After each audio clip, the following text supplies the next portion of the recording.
Hello beautiful plant people, my name is Cody and welcome to my channel.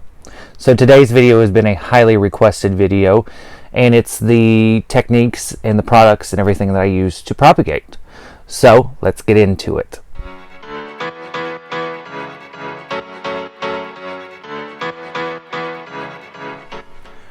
Before we get this video started, make sure you like, subscribe, and hit that notification bell so you don't miss anything that I upload. Another thing, all of today's supplies that can be found on Amazon are going to be actually linked to my website now. There's going to be a handy little collection made for this video so you guys can go in there and see all the products that I use. And if you buy from there, those are my links. That'll really help out the channel. So let's go ahead and get started in what you will be needing. So first thing that you'll be needing is a vessel. I use airtight containers. Anything from takeout containers, soup containers, anything that has a lid, and I prefer clear, especially a clear lid works perfectly. Another thing that you're going to need is sphagnum moss. This is the moss that I use. Another reason why I use this moss is because it is very, very clean. I don't find any sticks. I don't find any just debris in it. So I use this moss. And if you're like me, I reuse my moss. And if you are a moss reuser, I microwave mine after it's been used just to kill anything that's potentially in there. So that's what you'll need to start the propagation. You're also going to need something to propagate.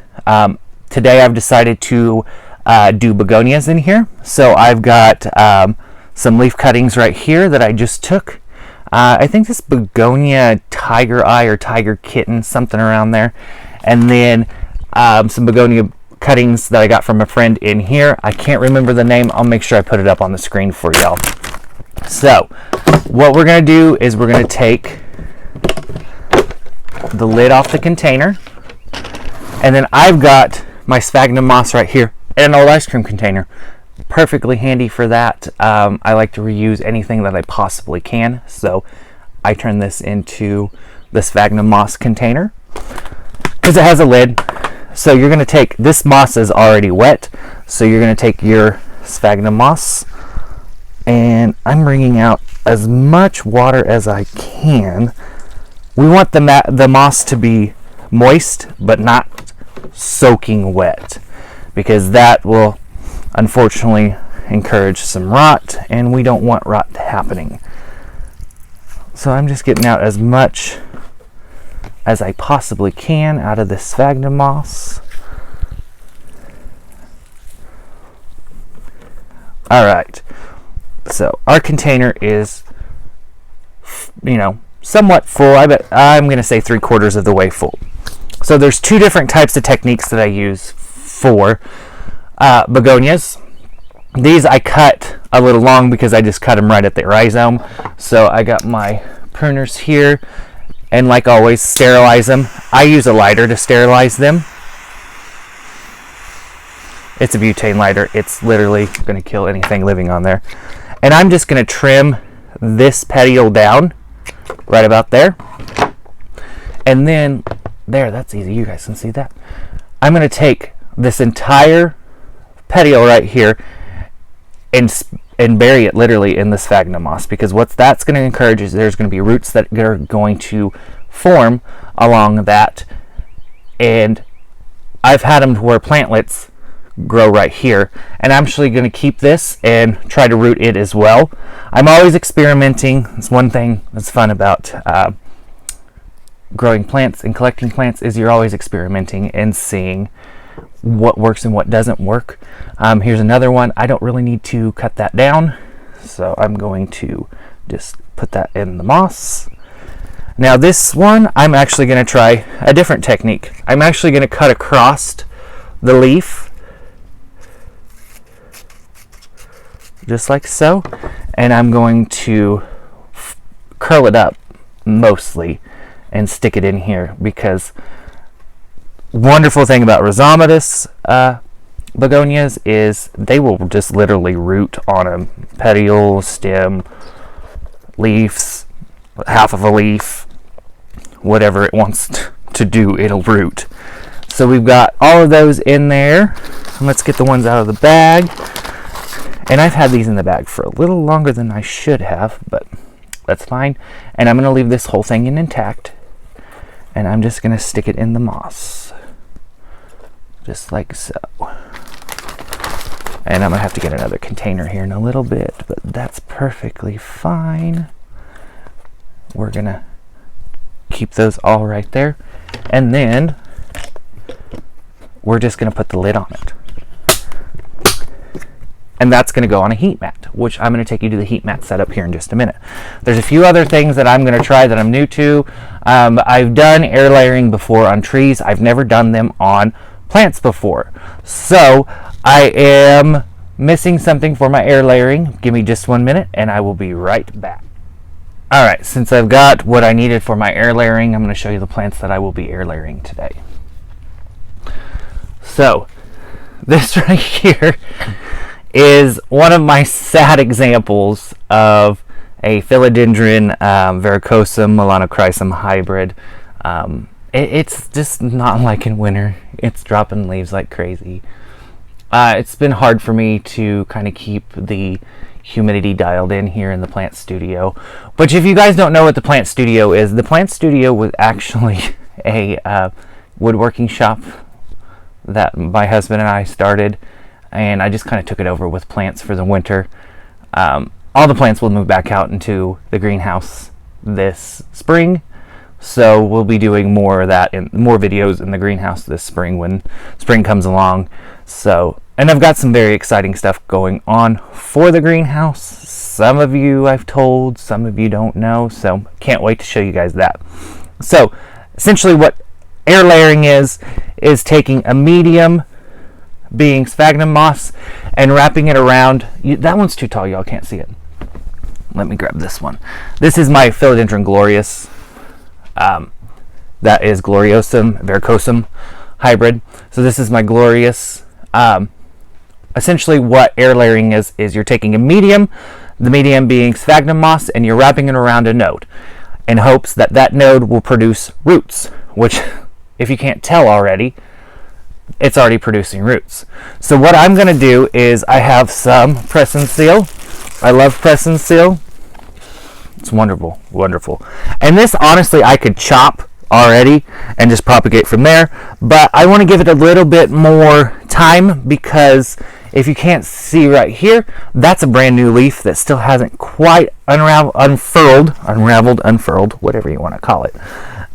So I want to give that leaf a chance to harden off and be happy. This is going to be hard one-handed. So I'm taking sphagnum moss and making an entire mess all over my table, but who cares? And then I'm going to wrap that up.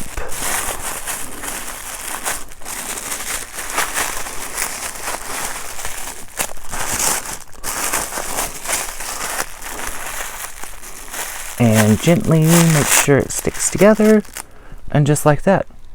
That's the air layering. So that moss is going to create a medium for those roots to actually kind of root in and create non-aerial roots, but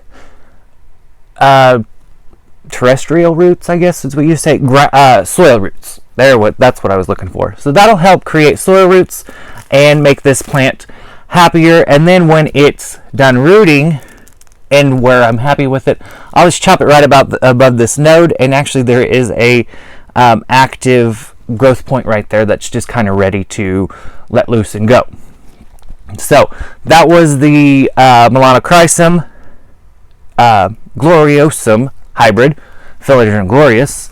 And then I'm gonna try to where you guys can see on the verrucosum melanochrysum hybrid. No, sorry, the glorious was melanochrysum gloriosum, melanochrysum verrucosum right here. So like I did a while ago, I've got my press and seal. Let's go ahead and take this and get this wrapped around these aerial roots like so. And I'm making a mess, but we all know it's all fun and games until someone gets hurt. Alright, just wrapping that around. And I'm going to bring my little twisty tie. This stuff is amazing. It's like plant Velcro. It's wonderful. So we're going to let those set for a few weeks and let those root in. And I will, of course, update everybody on how that is going. And now I want to try an experimental method. I've seen this on Facebook and I wanted to give it a try. It's actually rooting, propagating, and coconut chips, which coconut chips will be on the website where you can see it. I use the Grow It brand. Love it. Wonderful brand. So what I have right here are just pre-moistened coconut chips that came in the pack. So I'm going to fill up this. Actually, it's a soup container. These are wonderful. I love these. Got them at the Dollar Tree. 2 in a pack for $1. You can't beat that. So I'm going to fill this up a little bit. Right about there. And then what's the plant that I'm cutting today? Let me grab it. You can't see me now, but barely. This is a philodendron bipennifolium, and it's gotten kind of lanky and long, so we're going to do some propagating on it. Snips. Again, I'm going to sterilize these, let that dry for a second, and I'm going to take some cuttings. And I'm just going to go right here and take that cutting. And one more, we're going to go right here and take that cutting. So we're going to test this method. I'm going to test coconut chips versus sphagnum moss. So here's our cutting. We'll call this victim. Victim, that's a good one. Just cutting A. And I've got it on top of that coconut chip. And I'm just going to fill the rest of the container up with more coconut chips just to secure it in there, give it a good rooting area. And another thing that I really like about these clear containers, sorry you can't see me, is that you can watch the root growth.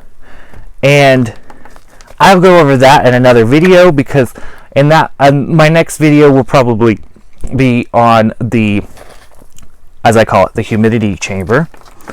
And we're going to see what I've got in there, because I've got everything from, anthuriums, philodendrons, happy plants, sad plants, rehab plants. So that'll be a fun one for y'all. And you'll get to see how I set that up and operate it. So now in this container right here, we're going to put our sphagnum moss in there. And just like the coconut chips, we're going to put a layer in. And I like to leave my layers fluffy. Why I leave that, we'll leave it fluffy, is because it helps the roots, it's less of a fight for the roots to go through. So about halfway with that, and then we're going to take cutting B and snugly put it down in there. And I move, if there's any aerial roots that are sticking out the top of the container, I put them back down in there, because that'll encourage more rooting, more roots, stronger plant, more growth. So let me finish this real quick. Alrighty, and I'm happy with that. Hopefully that will, that'll be good for it. It'll be happy and it'll root. So now that I have made a humongous mess, good thing I use all this stuff in my potting mix too for my aeroids. There's so many different ways of propagating and doing things, and this is how I do it. You may do it differently, but I'm just showing my techniques. You can take off of it, you can leave it. It's all up to you. Like I always say, you have your way, I have my way, for the right way, the correct way, and the only way is does not exist. And I'm not going to tell you what the proper way of doing something is, because honestly, there is no proper way. Oh, I feel like Nicole from My Clean Leaves. I got my tea right here. Oh, and if you guys are interested in these bloom cups, let me know. I'll hook you guys up and put them on my website so you guys can get them. I got a good friend that makes those. So now our next step after this is, you can't see him and I'm pointing at him, sorry. The hybrid philodendrons are going to go back into the humidity chamber where they came from, and then we're going to put all this other stuff on the heat mat, and I'm going to show you the heat mat setup here in just a second. Alrighty, so over here is my heat mat setup area. As you can tell right back here, we've got some already propagating. That's mostly all begonia leaf cuttings. So over here I have, as you can see, the Vizio Sun heat mats. These are the 10 by 20 21, let's just say. So all I'm doing is I'm just taking my containers and I'm setting it on this heat mat because the heat is going to encourage root growth. And I'm actually going to take my bipennifolium cuttings and we're going to set it up here on the heat mat as well. So that is how I do my heat mat setup. There's actually pieces of tile under here. I think the tile helps because it creates more of a heat retainer. And above you all is the Sansi, what did people call it? The UFO light or the helicopter light, which I'm absolutely loving this light. Tremendous amounts of growth out of a lot of stuff going on in here. So I'm very happy with it. So airtight, you can see all these airtight containers back here. I just use those for begonia propagations and I love them. We're going to use the soup containers again for the bipennifolium cuttings. And of course I will update you all on how this is going, so we will have constant updates about it. So I hope you guys liked today's video, and just kind of a real quick recap. You're going to want a really good high quality sphagnum moss. If you reuse that, you want to microwave it just to kill anything that's in it. You're going to want a container, be it airtight or Tupperware container, takeout container, and then you're going to need something to propagate. I propagate a lot of stuff that method, philodendrons, begonias, peperomias. I've even done rhaphidophora tetraspermas that way. It's just the method that works for me, and I like it. It's clean. I can see in the containers, I can tell what's going on. And another thing, you're going to want to watch your containers, because at the bottom where that heat mat comes in contact with a container, that sphagnum moss at the bottom is going to dry out. So you want to keep an eye on that. I water mine really lightly just to re-moisten that sphagnum at the bottom. I'd say about every 2 weeks, but your environment's going to be a little bit different from mine, as everyone's is. So just keep an eye on that. And again, I thank you for joining me.